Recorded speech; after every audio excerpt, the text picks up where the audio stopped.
Folks, my guy stashed the thermal drill for the bank vault in the parking lot, so get that first. Watch for guards. Keep an eye out for cameras. Where there's cameras, there's usually a security room. Money time. So hello guys, what is up? It is me, Panda, and what you're looking at right now is Payday 2. Now, this is the open beta, and I was only able to get into it thanks to my friend Roland. You can see he is actually playing this with me. You'll hear his... That was his voice. You did not hear me in this voice chat, simply because I wanted to make this a commentary, so I disabled it. But you will hear Roland every now and then telling these guys what to do. So, basically, I will tell you what this game is really about, after I tell you some news. Now, the news that I want to tell you is that Ace Flyin is back. Link in the description to his channel. He was in El Salvador for, like, 2 months or something like that, but he's back now, so we'll be expecting, like, a Borderlands 2 Let's Play or something like that. So, that's good. The other thing I wanted to tell you is that the amount of money I'm getting per day is climbing, from YouTube, is climbing, and it's not anything huge, like normal. It's not anything, like, ridiculous that you could live off of, but, it's nice to actually see some, results from my work. Anyway, that was the ECM jammer. I'll tell you more about that in a second. I just wanted to point it out. Anyway, so Payday 2. Payday 2 is a game about robbing banks, robbing jewelry stores, supervising drug deals, and smuggling things. Mainly drugs. But it's really awesome to play with friends. Now this is the open beta. You can get in if you pre-purchase the Career Criminal Edition of this game. It's $50 on Steam, and you get 1 beta key for yourself and 1 beta key for a friend. So Roland bought it, and he gave the beta key for me, which is awesome. Now this heist that we're doing right now is just a simple bank heist. I'm pretty sure it's on, like, actually I think it's on hard difficulty. Not very hard, just hard difficulty. But what you're seeing right now is you can set up these mini drills on these safes, and you basically drill into them, and it takes a certain amount of time, and you have to defend your drills while the police try and assault. Now in just a second here, I can't really tell how much because I have my notes covering. In just a second, I'm going to stop recording just so you can hear the music, because it's amazing. So, I'm going to stop recording now so you can listen to that.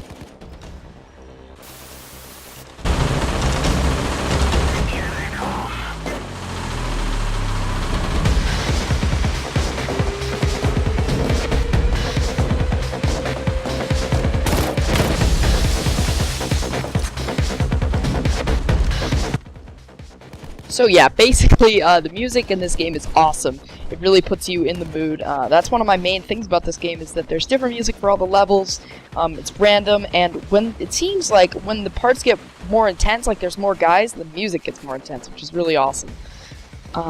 So here you can see every now and then the drills slip out or fail or something like that, so you have to run up to them and restart them. And it takes quite a bit of time, as you can see, so you want to have somebody covering you. And I'll tell you about my loadout here. This was when I first started playing the game. So this is your base loadout. You've got this carbine type weapon, and you've got a pistol, which you'll see in a bit when I run out of ammo. So I'm running up to the roof now because they've got a helicopter up there. So I'm going to try and take these guys out before they can come in behind everybody else in the bottom. But there's a guy behind me, and I had no idea how he got there because that helicopter just landed there. Actually, I'm sorry, this is not the base layout. I have a $20,000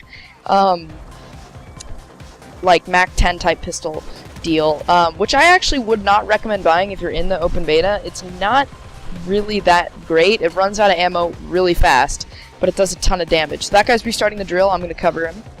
I didn't see who it was. Gear 40 whatever. 465. I do not know these guys, by the way. They're random. I only know Roland.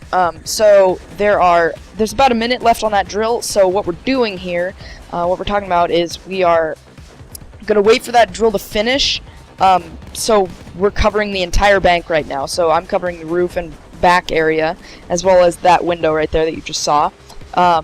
The Gear 465 guy is covering the left side of the bank, Roland's covering the front of the bank, and Djarl is watching the drill. So once that mini drill stops, we're all going to fall back towards the bigger drill. And once we're in the vault, we're going to have two guys pick the locks, which is going to be me and someone else, and the other two are going to cover the door to the vault. So the reason that I am doing the actual lock picking is because I picked the Ghost class, which I want to talk to you guys about. There are many classes in Payday 2, and the Ghost is sneaky. He's got fast hands, and he's got that jammer, the ECM jammer that you saw earlier. And the jammer basically blocks all the communications, all the cameras and everything. So when you first get into a heist, you can put it up, and you won't have as many police coming because they can't tell how serious of a situation it is. So that's good. Now, when you level him up enough, he actually can pick locks a lot faster than the other classes can. I don't know what that guy was doing. He's just kind of standing there. So the main drill stopped, so we're all kind of covering our spots again, but Roland's not in the front, so I'm kind of taking over that area. Now that's gas, which I didn't see. They can actually gas you, so you can't run through corridors and such. That runs out eventually, I believe, but I'm not sure. Anyway, the Mastermind is another one of these classes. He is powerful and commanding. You have a perk so that civilians and guards listen to you better, like you have a stronger voice or something, so they get down faster. The guards might have a chance to drop their weapons. And when the guards of the bank drop their weapons, you can actually search them and take their security card that you can use to break into the security room, which I don't know if I go into in this playthrough, but that's what you use to open the windows at the teller so you can shoot out of that position. As well as you can look at all the security cameras and tell your guys where guys are coming from, but I find it's better to just have 4 guys manning different parts of the building. So as you can see, Roland fell back to the drill, and we're kind of switching positions here. I don't know what I was doing here. I was just kind of like, stay down, randomly. But anyway, the Mastermind can drop a health kit that can be used, I think, twice on like the harder difficulties. I'm not sure about the easier ones. And the Enforcer is the third class. There's 4. He's about brute force, and he brings artillery. So he can drop an ammo pack, which can be used a ton of times, and that is Roland's actually dropping one right now. This is it, and you can basically take ammo from it, not infinitely, but it's a long time. So here I kind of fell down on the job, and they came in from the back door and not the roof, because the roof was clear, but the back door was not. So I kind of fell down on the job a little bit there. But I want to point out to you in the lower right, where my name is here, Panaman025, the green part is my health bar, but the white circle surrounding it is my armor. And you'll notice that as I get shot, that goes down and regenerates. So it's sort of like regular armor. But we were all really disappointed here because there was a secondary door to the vault, which there isn't always. Sometimes it's just like an open thing. But the cool part about this one was I believe there was just cash lying there, which was really cool. Yeah, so it was kind of cool. There was just a ton of cash just sitting on the table. The next class, sorry, I'm kind of rambling on here. The next class is the Technician, and he's all about like machinery. And I believe that he can drop a sentry gun once he levels up his thing enough. So you can put that like on the roof, and then I wouldn't have to go up there as much, and I could cover the back door and the side. So then I think it's Djarl or whatever wouldn't have to cover. Yeah, Djarl wouldn't have to cover the left side. I could take both. So you would have an extra guy until that ran out. So those are the classes. I thought I would talk to you a little bit about the skill trees as well. Now it's different in this game. Like when you level up, you get a skill point, or I believe in the higher levels you get multiple skill points per level up. But it does not require just skill points to level up your skill tree. You also require money.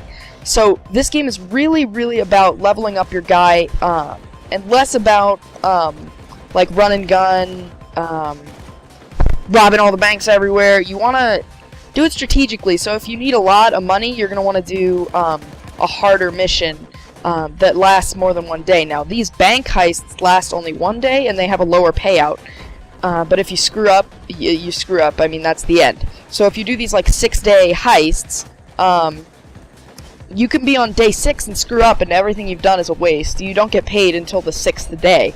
But when you do get paid, you get hundreds of thousands of dollars. So, that's the deal with that. So right now I just needed some quick money because I was, this was in the beginning before I had really started leveling up my guy. So I can't remember, I think we get 5,000 or so from this thing. You get a lot more than that, but that is sent to your offshore bank account, which is basically, if any of you played Fable, that gold room where the more gold you make, there's like a tower of gold and it leads you up to like a special thing. Like you can walk on the mountain of gold and like open a chest. So that's pretty cool. But basically it's the same sort of thing in the safe house. There is a table that has wads of cash on it, and the more offshore like accounts you get, the more cash is on that table. So it's like a huge mound of cash, and it's awesome. So that's pretty cool. But the skill trees require, like, in the earlier levels, it's like 12,000 cash to unlock the second tier of something. I don't know what they were doing there either. They, like, shut the door and then opened it really fast. But you can see that now these guys have got better body armor, and it's a lot harder to kill them. So that's how it works. The longer it takes you to do the heist, the harder people keep coming, so you want to get in and out as fast as you can. Which is why these bank heists pay more than jewelry stores, because jewelry stores are instant. You just break in, grab all the jewelry, and run. But this gives you more money because there's harder guys. So this is a good chance to show you how people get down and such. So when they take too much damage, they go down, and then you have to revive them in 30 seconds, or else they are captured by the police. But what you can do is, if you have a hostage, you can run to the hostage and release the hostage and trade them for your guy back, which is pretty cool. So you want to be careful with your hostages to not lose them. So that's pretty cool. The next thing I wanted to talk about was kind of a bummer. For those of you who are fans of Wolfenstein, The New Order is the next game coming out in that series. It's kind of a confusing game, so I'm not even going to try and explain it right now. But basically, I think it's like first-person type thing, and yeah, so it's been delayed till 2014, which is kind of a bummer. But anyway, you can see me here now picking the locks while the other guys grab the cash that's on the table. It takes quite a while to pick these locks, and every single one of these safe deposit boxes you can pick open. Now, I can't remember if there's anything in this one that I'm picking or not. Let's see. Nope, just metals that are worthless. So I was gonna grab that cash, but then Roland got down. So he ran back out here. I'm helping him up. But I believe we go back into the vault and we keep picking those locks. So I'm gonna grab the money bag that they got there. Or do we just bail? We left that money stack there? Oh, that's a bummer.